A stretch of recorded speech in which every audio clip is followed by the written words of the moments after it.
soir, la bataille terrestre n'aura pas lieu dans l'immédiat, ou plus précisément, George Bush a annoncé la poursuite de la campagne aérienne avant une éventuelle attaque au sol. Mais cette offensive a été si souvent annoncée que les deux camps donnent aujourd'hui le sentiment d'avoir instauré une trêve avant la bataille frontale. Sentiment infondé, la guerre continue. Bagdad a été ainsi frappé en plein cœur la nuit dernière. Nous allons revenir sur ces événements, mais commençons par une rumeur qui intrigue les Occidentaux et qui est rapportée par Libération. Les Alliés auraient capté des conversations en russe sur les fréquences militaires irakiennes. Clément Veyrenal. Ça parle russe sur la fréquence irakienne. Depuis 48 heures, les réseaux d'écoute alliés auraient intercepté à de multiples reprises des conversations en russe sur les fréquences utilisées par l'armée de Saddam Hussein. L'information classée secret défense aurait été confirmée par plusieurs officiers d'état-major des forces coalisées. Selon les mêmes sources, ces communications seraient d'ordre militaire. Elles émaneraient d'officiers soviétiques de haut rang présents dans les rangs de l'armée irakienne. Officiellement, Moscou a rapatrié, avant le début du conflit, la totalité des 4000 conseillers militaires soviétiques présents en Irak depuis 1972. Mais selon certaines sources occidentales, l'URSS aurait maintenu secrètement entre 100 et 200 experts et conseillers qui pourraient entraîner les troupes de Bagdad. Dans ces conditions, on peut comprendre que les mystérieuses voix russes interceptées sur la bande irakienne aient provoqué une certaine inquiétude dans les états-majors alliés. S'agit-il de mercenaires soviétiques achetés à prix d'or par les Irakiens? C'est l'hypothèse la plus rassurante, mais aussi la moins plausible. Certains n'hésitent pas à s'interroger sur l'attitude et les intentions réelles de Moscou dans la guerre du Golfe. Les Soviétiques tiennent cependant à démentir formellement cette information. Du côté de Moscou, on dément en effet catégoriquement la présence d'officiers soviétiques en Irak, démenti confirmé par Vladimir Fedorovski, conseiller et porte-parole de l'ambassade du RSS à Paris. Réaction accueillie par Morad Aïtabouche. Je dément catégoriquement cette affirmation. L'Union soviétique applique avec vigueur et avec conviction les résolutions des Nations Unies au sujet de la crise du Golfe. Nous allons continuer à agir de la manière pour sauvegarder l'unité internationale qui existe à ce sujet. Vous dites pas de conseillers militaires, pas de mercenaires non plus? Le problème de mercenaires, pour moi, ça ne s'oppose pas. Est-ce qu'il y a cette éventualité ou pas? C'est difficile d'en juger. Je ne crois pas qu'il y ait des mercenaires soviétiques dans l'armée irakienne. Combien de soviétiques restent encore à Bagdad? Une douzaine de diplomates soviétiques, dont je salue le courage, restent toujours sur place, qui travaillent toujours, notamment pour faciliter la mission importante que l'émissaire et le représentant spécial du président soviétique, M. Gorbatchev, M. Primakov, effectuent actuellement à la capitale irakienne. Vos satellites ont-ils été repositionnés depuis le déclenchement de la guerre sur la région du Golfe? Je ne dispose pas d'informations à ce sujet. Roland Dumas, le ministre français des Affaires étrangères, en visite aujourd'hui même à Moscou, a évoqué bien sûr cette rumeur ou cette information. Les dirigeants soviétiques lui ont donné l'assurance qu'il n'y avait aucun conseiller militaire soviétique auprès de l'armée irakienne. Ils ont au contraire mis l'accent sur les initiatives diplomatiques qu'ils prennent en ce moment même pour obtenir un cessez-le-feu et même la paix. C'est l'objet de la visite de M. Primakov à Bagdad, Evgeny Primakov, et l'émissaire de Mikhail Gorbatchev à Bagdad. Evgeny Primakov qui aura en principe cette nuit son premier entretien avec Saddam Hussein, mais le conseiller personnel de Gorbatchev restera sûrement quelques jours à Bagdad. Il faut dire qu'il connaît particulièrement bien l'Irak, où il a été correspondant de la Pravda pendant 10 ans. Joël Hazard. C'est certainement la première fois qu'Evgeny Primakov descend à pied des étages de l'hôtel Rachid, plongé dans le noir depuis la guerre. L'envoyé spécial de Gorbatchev est un vieil habitué de Bagdad. Et à 2 reprises à la fin de l'année dernière, il avait tenté de convaincre le pouvoir irakien d'évacuer le Koweït avant qu'il ne soit trop tard. Ce grand spécialiste soviétique des questions arabes devrait d'une fois de plus s'efforcer de ramener le régime bassiste irakien à la raison. Il n'est pas porteur d'une initiative soviétique, mais il devrait s'entretenir avec les dirigeants irakiens des garanties de non-punition de l'Irak en cas de retrait de ses troupes du Koweït, si l'on en croit les commentaires soviétiques. Un programme de guerre pour Evgeny Primakov. Au moment où il quittait l'hôtel Rachid à bord d'une voiture camouflée, les sirènes d'alerte retentissaient sur la capitale. Il se rendait alors en tournée d'inspection des quartiers de Bagdad, où il a, selon ses propres dires, constaté les traces des bombardements alliés.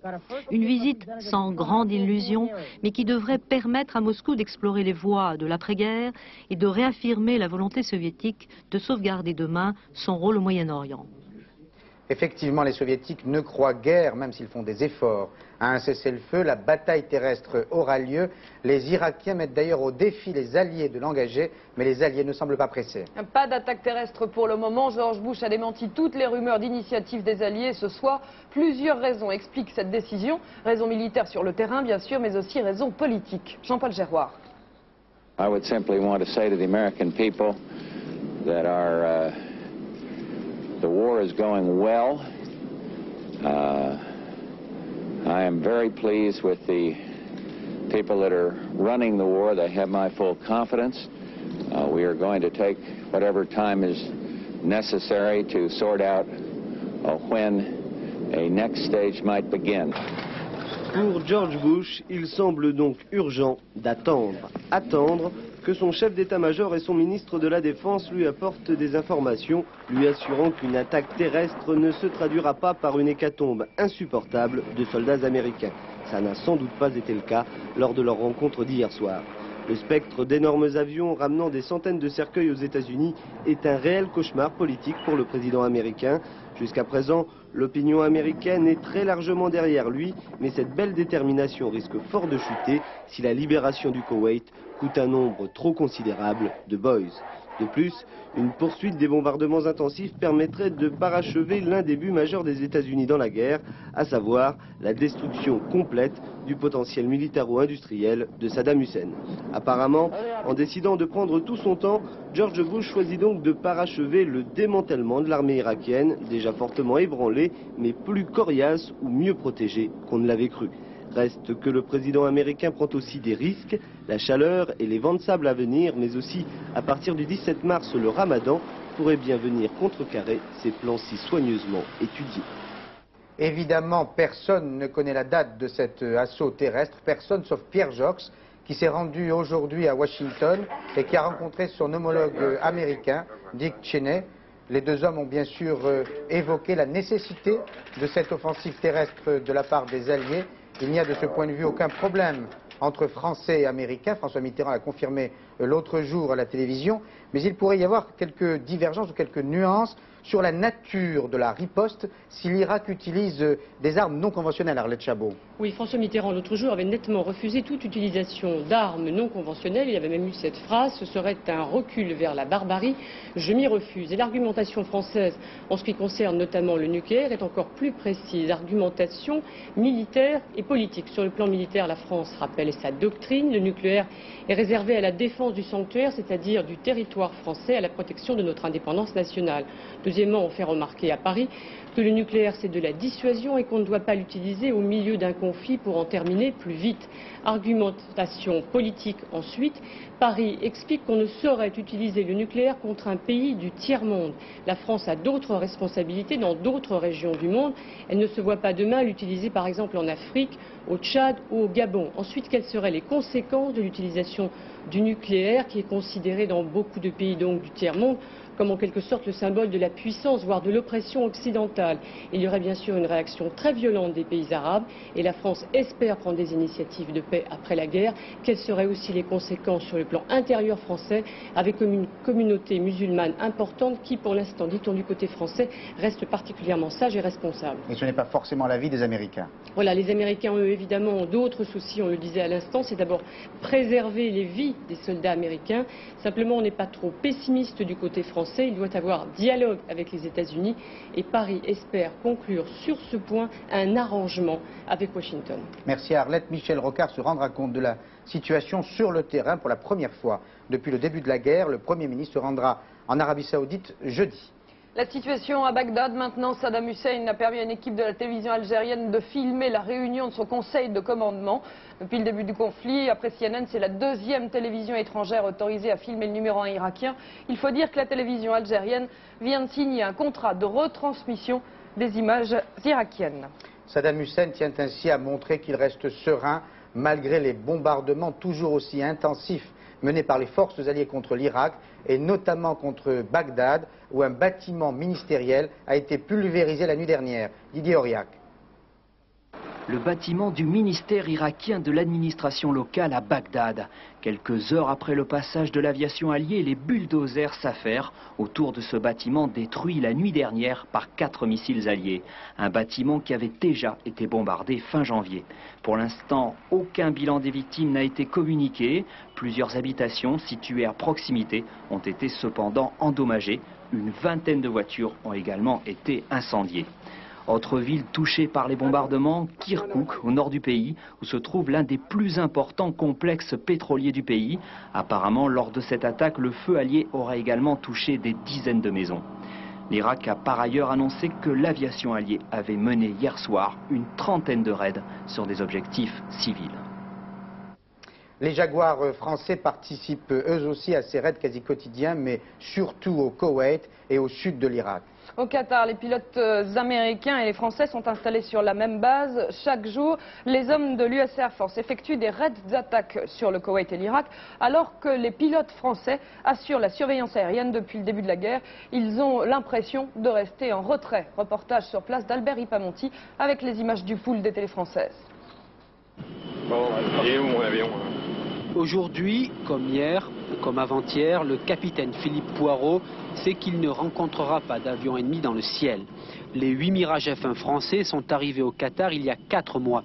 Leur mission, surveiller et défendre l'espace aérien de cet émirat, voisin et allié de l'Arabie Saoudite.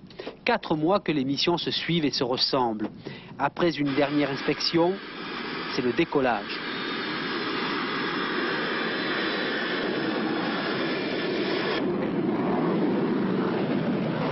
« 45 minutes plus tard, c'est le retour à la base, sans problème, mais avec un gros sentiment de frustration. Vous savez, moi, depuis que je suis tout petit, j'ai lu des bouquins du style Le Grand Cirque, hein, où il y a des as, des trucs comme ça.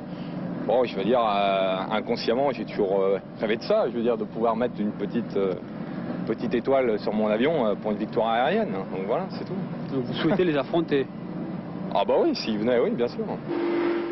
Et ils viendront peut-être un jour, ces appareils irakiens. Ce pourraient être d'ailleurs les mêmes des Mirage F1 pour un combat à armes égales. En Israël, il n'y a pas eu d'attaque irakienne aujourd'hui. La population est d'ailleurs restée calme après les récentes attaques menées hier par les Irakiens. Mais tout pourrait basculer si de prochaines attaques faisaient des victimes. Nous allons poser la question à Laurence Bobillier en direct à Jérusalem. Laurence? Tout à fait, puisque la patience d'Israël arrive à bout, c'est le message que délivrent ce soir les autorités israéliennes. Isaac Shamir, qui s'est exprimé cet après-midi devant une délégation du Congrès juif mondial, a rappelé « Si on ne réagit pas pour l'instant, ça ne veut pas dire qu'on ne va pas réagir dans un avenir proche ». Toutefois, le Premier ministre a également réaffirmé qu'il n'était pas dans l'intérêt d'Israël d'agir isolé. On a le sentiment ici que le Premier ministre doit ménager l'opinion publique. 33 missiles ont été lancés par l'Irak en direction de l'État hébreu, 7000 logements ont été endommagés dans la région de Tel Aviv, il y a eu plus de 250 décès, et jusqu'à présent, les Israéliens ont bien accepté l'attitude de retenue de leur gouvernement, mais imaginez qu'un missile tombe en plein centre-ville ou qu'une attaque chimique frappe Israël, dans ce cas, l'opinion publique pourrait très vite basculer. Le ministre israélien de la Défense, Moshe Arens, semble l'avoir bien compris, puisqu'il aurait demandé aux États-Unis de participer aux opérations alliées contre les rampes de lancement de missiles Scud irakiens. En France, l'opposition qui approuvait jusqu'à présent l'attitude de François Mitterrand commence à émettre quelques critiques. C'est ce qu'a fait l'UPF, l'Union pour la France, qui s'est réunie aujourd'hui. Ce mouvement qui regroupe le RPR et l'UDF n'est pourtant pas à l'abri de divergences internes. Michel Lemerle. Accord tout de même sur un point essentiel, le soutien réaffirmé à l'engagement des troupes françaises dans le Golfe et la mise entre parenthèses des polémiques trop appuyées, même si l'UPF, contrairement à Raymond Barre, regrette que le président de la République renonce d'emblée à l'utilisation des armes non conventionnelles. Mais sur les autres points, et notamment sur les initiatives à prendre après le conflit, les sujets de divergence ne manquent pas. L'opposition et l'Union pour la France, ça n'est pas destiné à être toujours d'accord avec tout, dès l'instant que l'un de ses membres, même un membre tout à fait important, fait une proposition. C'est ainsi que la proposition de Jacques Chirac d'une conférence régionale israélo-arabe suscite réserve et réticence chez ses partenaires. Le CDS a provoqué un certain étonnement en mettant surtout l'accent sur la création d'un État palestinien.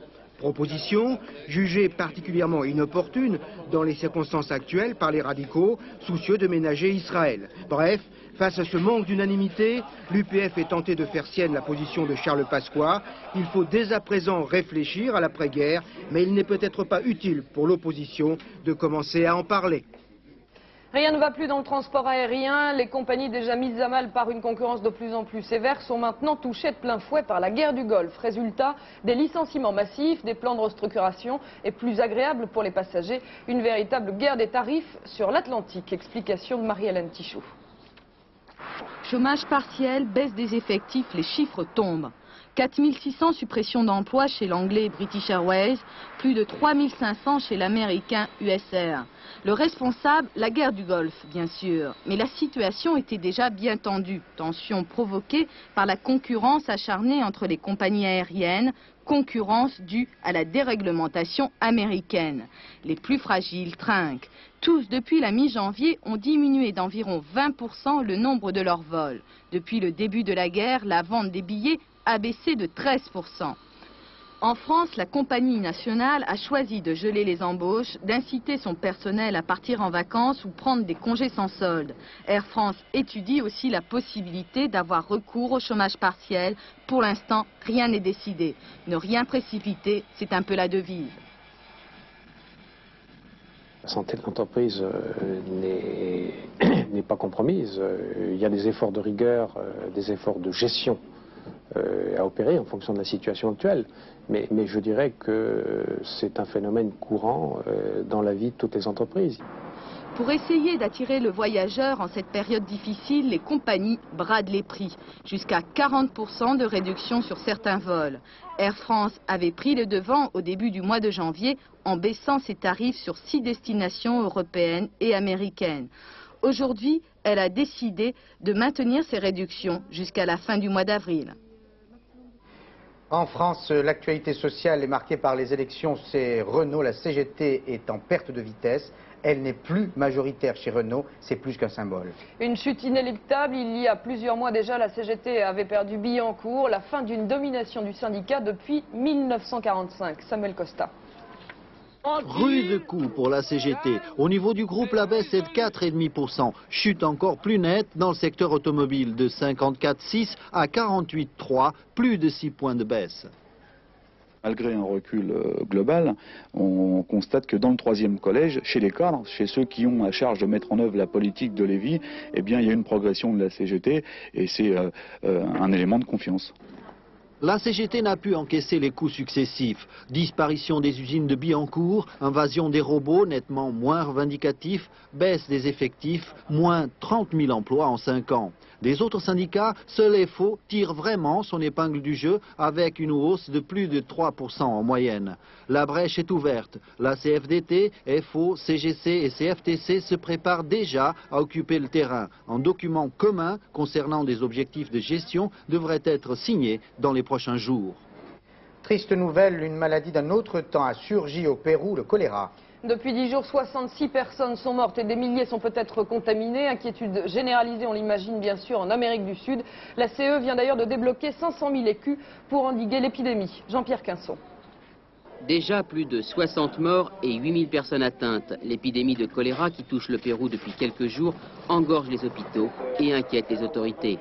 L'épidémie est partie du port de Chimbot, à 400 km au nord de Lima, le germe responsable ayant sans doute été apporté par un bateau en provenance du Pacifique. La mauvaise nutrition et l'absence d'hygiène ont fait le reste. Selon un député péruvien, c'est plus de 14 millions d'habitants sur les 22 que compte le pays qui pourraient être concernés. Et les spécialistes redoutent la contamination des pays voisins. L'évolution de cette épidémie, elle va se faire sans aucun doute vers les pays alentours. Elle va se faire le long de la côte, bien sûr, par le cabotage de port à port. Et puis ensuite, elle traversera vraisemblablement le continent sud-américain par la transamazonienne. Elle gagnera l'Argentine, elle remontera vraisemblablement au nord vers le Brésil, où elle arrivera au Brésil par le canal de Panama, par l'Équateur, la Colombie, le canal de Panama. La maladie se caractérise par des vomissements et des diarrhées abondantes pouvant faire perdre au malade jusqu'à 15 litres en quelques heures.